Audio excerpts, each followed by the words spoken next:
No, no, no, qué tema. De veras parece de película lo que vamos a escuchar con mi querida Fabiola Guarneros. México, territorio de espías rusos. Así es, querida Fer. Ustedes dirán, ¿cómo? ¿Esto es posible? Ya lo negó la Presidencia de la República, ya lo negó la URSS, pero no, es una realidad. Y los espías, bueno, no solo rusos, también de Estados Unidos, también de Cuba, también de Venezuela ahora, también de China, de todas partes del mundo, los espías están regados en los diferentes territorios y sobre todo en donde les interesa por la cercanía con Estados Unidos, por el tipo de información que pueden obtener o, ojo, por la cercanía y el medio para llegar a Centroamérica o a Latinoamérica. Entonces, aunque todo el mundo diga que no, el espionaje ha sido parte de la historia de todos los países.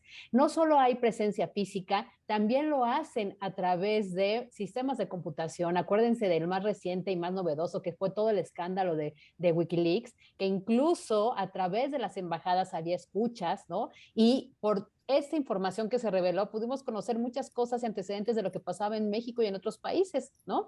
Eso era lo más moderno. Otras formas de espionaje, ahora con toda esta polémica de los teléfonos de origen chino, que si traen un chip, que si te espían, que si no, que ahora con la nueva tecnología, que si tú le permites a tu teléfono inteligente, a tu computadora o a tu televisión inteligente grabar voz y video, pues si eres alguien con información muy valiosa, seguramente serás susceptible de espionaje. Ah, bueno, y en la política mexicana, todas las grabaciones y No, bueno. videos que hemos tenido. Entonces, el espionaje es parte de la cultura del ser humano.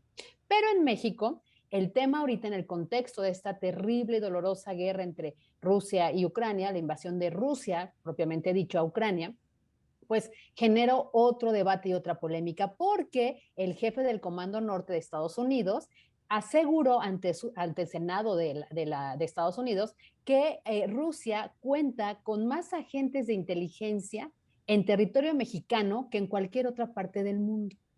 Y hace sentido porque se han instalado oficinas en diversos momentos de la historia de nuestro país con información que tiene que ver con Rusia, Estados Unidos y siempre involucrado México.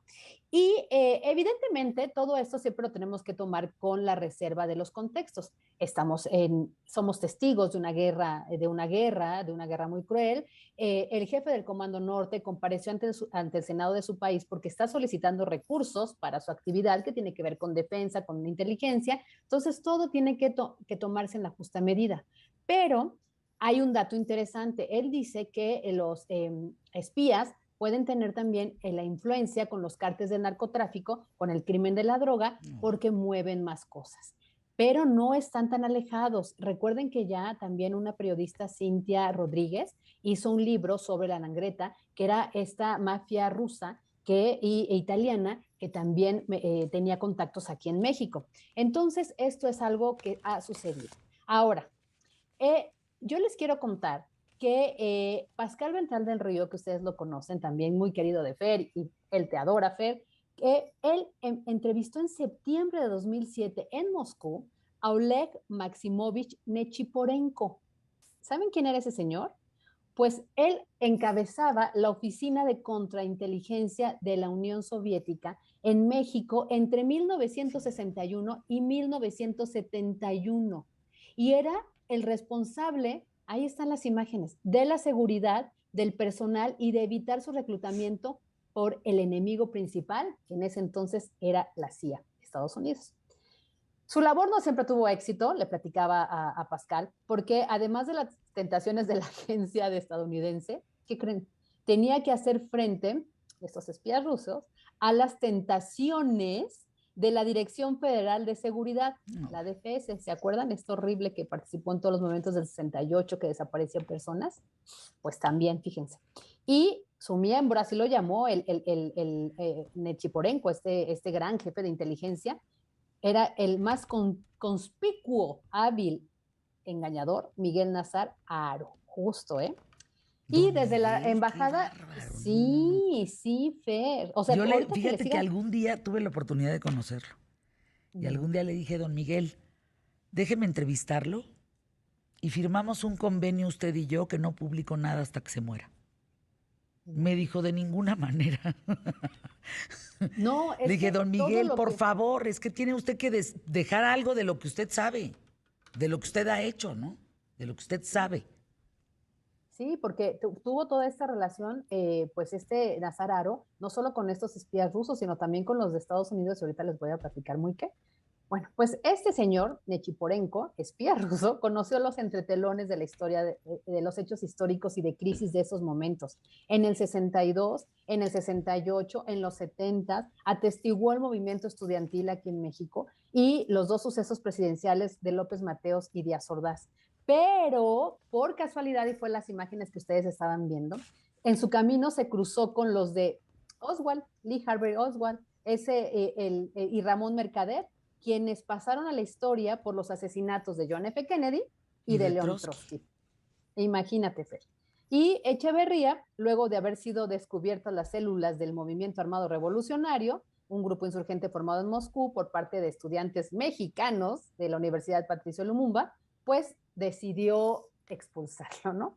Pero, aunque trabajaba como espía, Nechiporenko era formalmente parte de la misión diplomática de la URSS, porque eso es importante. En aquellas épocas, pues los funcionarios de las embajadas fungían como espías y también los hemos visto en las películas, ¿eh? O sea, no todo es ficción, generalmente se basa en la realidad. Y fíjense que su estancia en México de este espía ruso coincidió con una de las etapas más álgidas de la Guerra Fría y la crisis de los misiles y los conflictos e intervenciones militares en Vietnam.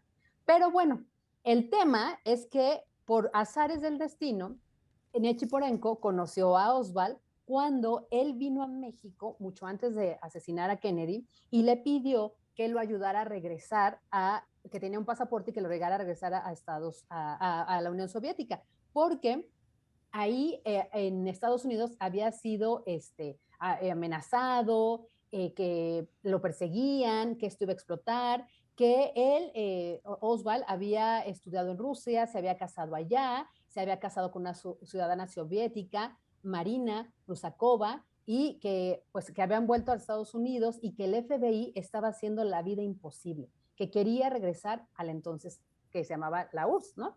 Y que pues el consulado soviético pues no le facilitaba las cosas. Nechiporenko le dijo que como toda su residencia estaba en Estados Unidos, todo tenía que ser allá, que él haría las gestiones desde México para que se lo pudieran llevar, pero al final, si le autorizaban el regreso a la Unión Soviética, toda la correspondencia iba a llegar a Estados Unidos, entonces que tenía que regresar.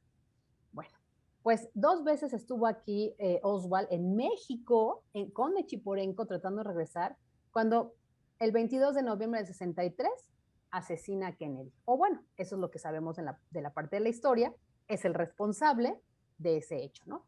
Y al conocerse la noticia, al dar la vuelta al mundo estas imágenes, pues las 2 visitas de Oswald pues retumbaron siempre en la cabeza de Nechiporenko de qué hubiera pasado si se hubieran hecho más gestiones y regresar a la URSS.